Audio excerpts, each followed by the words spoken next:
Vous n'en croirez pas vos oreilles lorsque vous entendrez cette histoire vraie. C'est l'histoire troublante d'un voyage en enfer. C'est une vidéo que vous ne pouvez pas manquer. Bienvenue dans le monde de la foi, où nous explorerons ensemble le monde fascinant des miracles et des prophéties divines. Aujourd'hui, je voudrais partager avec vous l'histoire extraordinaire de Sainte Veronica Giuliani.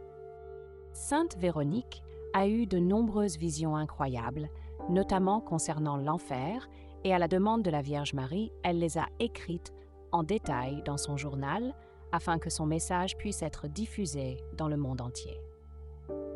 Sainte Veronica Giuliani est née en 1660 à Città di Castello, une petite ville au cœur de l'Italie. En 1670, il reçut sa première communion, commençant son merveilleux voyage de prière. 7 ans plus tard, surmontant l'opposition de son père, elle entre au monastère de Santa Clara, prononce ses vœux religieux parmi les clarisses capucines et adopte le nom de Véronique.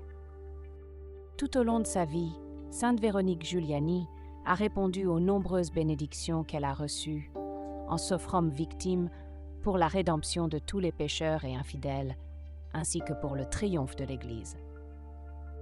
Elle était toujours prête à endurer toutes les souffrances et à laisser un vaste héritage d'écrits, notamment des journaux intimes, des lettres et des poèmes, qui la placent parmi les poètes les plus illustres de son temps. Mais parmi ces écrits, un en particulier a fait trembler le monde, la description par Sainte Véronique de sa vision de l'enfer.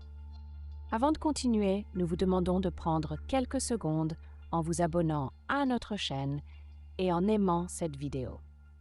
Restez jusqu'à la fin, nous avons une question importante à vous poser. Comme le dit la sainte elle-même, « Un jour, alors que j'étais plongée dans la prière, une extase m'envahit, et à ce moment-là, le Seigneur Dieu me parla, me conduisant vers un endroit terrifiant. Il me semblait que le Seigneur me montrait un lieu très sombre, mais qui brûlait pourtant comme une grande fournaise, des flammes et du feu, mais sans lumière. J'entendais des cris et des bruits, mais je ne voyais rien. Il y avait une puanteur et de la fumée qui sortaient, mais rien de comparable à ce que l'on ressent dans cette vie. À ce moment, Dieu me parla de l'ingratitude des créatures et combien ce péché lui déplaît.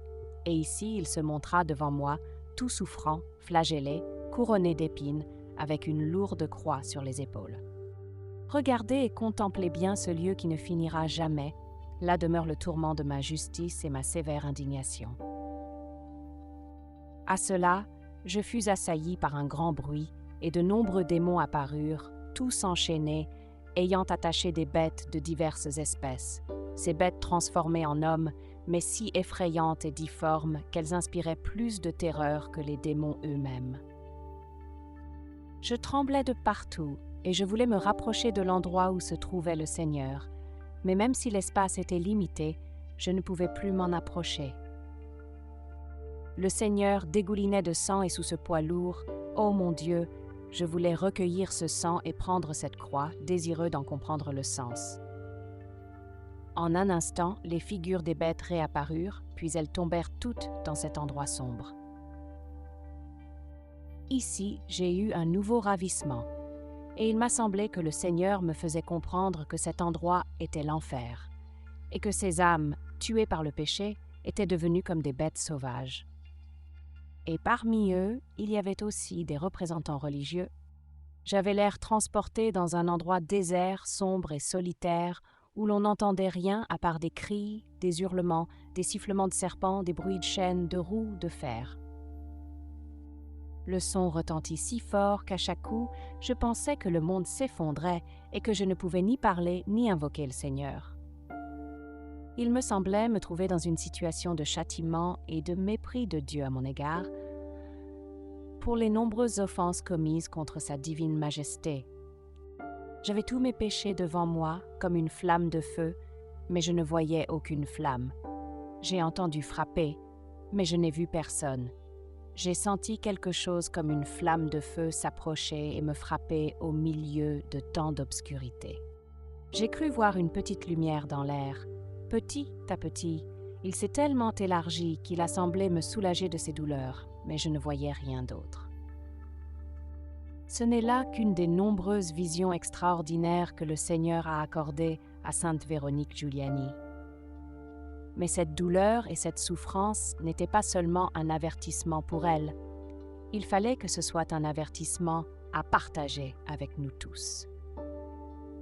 Un matin, pendant un moment de méditation, Sainte Véronique Giuliani fut emportée en extase et la Vierge Marie lui apparut, qui lui dit « Lors d'un enlèvement, tu as été emmenée en enfer pour subir de nouveaux châtiments.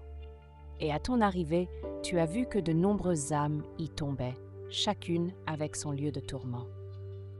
Ma fille, je veux que tu me décrives les 7 endroits les plus douloureux de l'enfer et à qui ils sont destinés. » Voici donc le témoignage de Sainte Véronique Giuliani, une femme devenue un instrument précieux entre les mains de Dieu.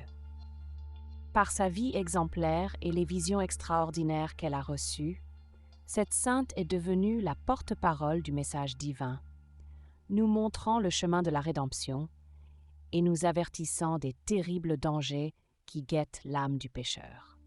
Les paroles et les expériences de Veronica Giuliani représentent pour nous un avertissement solennel de toujours rester ferme dans la foi, prêts à se sacrifier et à endurer courageusement toutes les souffrances pour rester fidèles à Dieu.